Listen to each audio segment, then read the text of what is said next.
But joining me now is fellow Sky News host Caleb Bond. Caleb, this is clearly an appalling decision. If it's going to cost too much money and you want to put your money towards schools and education, fair enough, but don't bid for the games and then cancel them at a point when they might not go ahead at all. Well, why commit in the first place? I was living in Melbourne at the time that Victoria signed up to this, and I and many others had serious questions about the validity of such a bid and how it would work, because of course what Victoria was going to do was send the Commonwealth Games out into the regions, and the question was, well, will people travel from around the country, around the world to Melbourne and then get on a train or a bus or whatever and go to Shepparton or Traralgon or wherever they're going to send this stuff?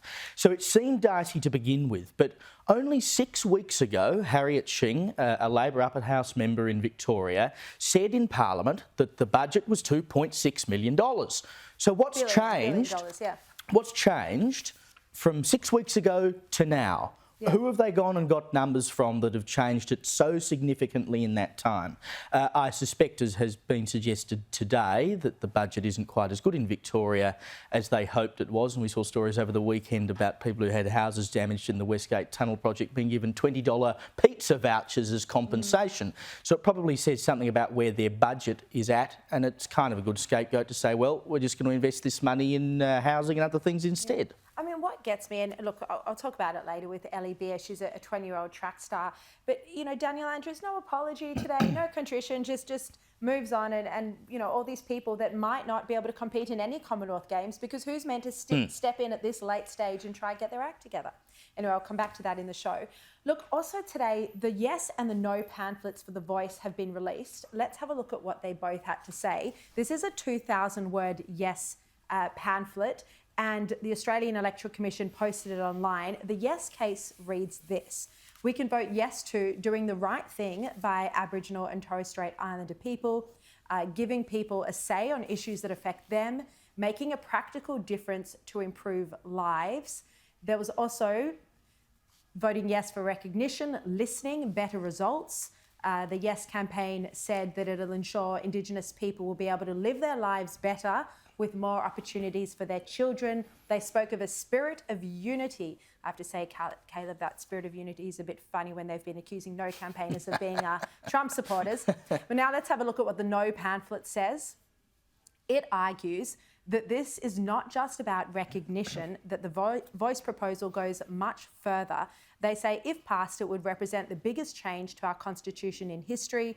They say it's legally risky with unknown consequences. It would be divisive and permanent. The message from the No campaign is, if you don't know, vote no. Now, this has been divisive so far, Caleb, and we heard that Prime Minister Anthony Albanese said just yesterday that he doesn't intend to announce the date for the referendum until September, and then it'll be another 5 or 6 weeks after that. So we're probably looking at October, probably, or potentially early November. I mean, this is a long time still to go to have this debate that is, you know, we're seeing accusations thrown around. It's getting quite ugly. Well, you'd have to say, on the face of it, it's a bad move politically, because we know traditionally that referenda over time, once they've first been announced, lose support as time goes on. So the longer you drag this on, I think the likelihood of a no vote coming through gets more and more. But the parameters of the debate have very much been set up in these two pamphlets, where the Yes campaign is saying this is about recognition, and they're using the face of recognition, which has wide support around the country, as the vehicle to push for a voice to Parliament, whereas the No campaign is saying, well, no, by putting a body in the Constitution that is based on one race. It does necessarily divide us. The trouble for the Yes campaign is they've got to get beyond just that recognition argument and start talking about what the voice to Parliament would actually entail. But as we know from what the Prime Minister's been saying, he doesn't intend to tell us any of that until we've voted for it. And I think that's the biggest problem they'll have, and it's not addressed in that pamphlet. Now, I want to move on to this fascinating story that's come out, an exclusive in the Australian newspaper overnight. The Solomon Islands Prime Minister, Sogavare, is accusing the Albanese government of delaying millions of dollars worth of money. And the Sogavare is saying that they're now having to turn to China for support, even for their protection and their military.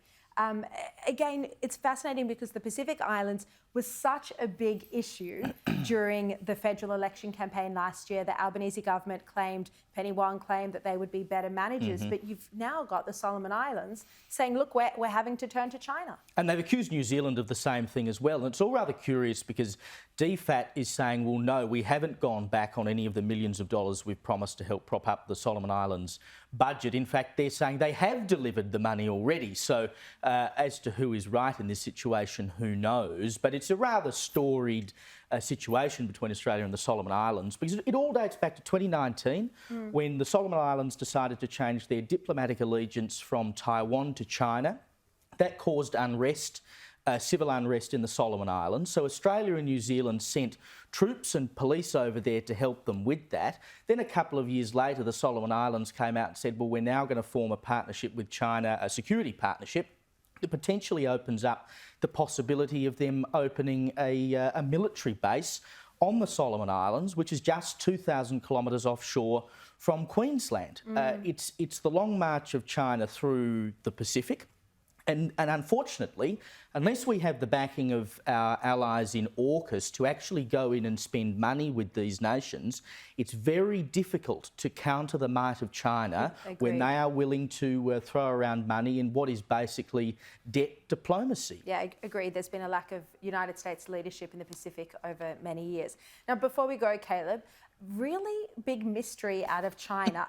I don't know why. It is a very big mystery. The Chinese foreign minister hasn't been seen or heard from in weeks. He's seemingly disappeared. Now, 3 weeks. We don't know what's gone on here because China's not answering questions, but its foreign minister has had to cancel a series of international meetings and no explanation. Well, they sent someone else to Indonesia last week because he wasn't there. He was meant to be coming to Australia this month to set the groundwork for Anthony Albanese to take a trip to China later in the year. That is all up in the air. There's been discussion on social media sites in China about where is he. That's being censored by the government. There's rumours flying around that he may have had an affair with some Chinese TV presenter who lives in the US. It's all getting rather odd, and we know things out of China often can be odd, but when you've got a minister disappearing for 3 weeks now and they're saying it's a health issue, but nothing more than that, you do have to ask some questions about where he might be. Remember the tennis player, I forget her name now, who disappeared for some time, and there were these videos saying, oh, I'm fine, that looked like... And then saying she was all okay. It's all very odd. Yeah, all right. Caleb Bond, thank you very much.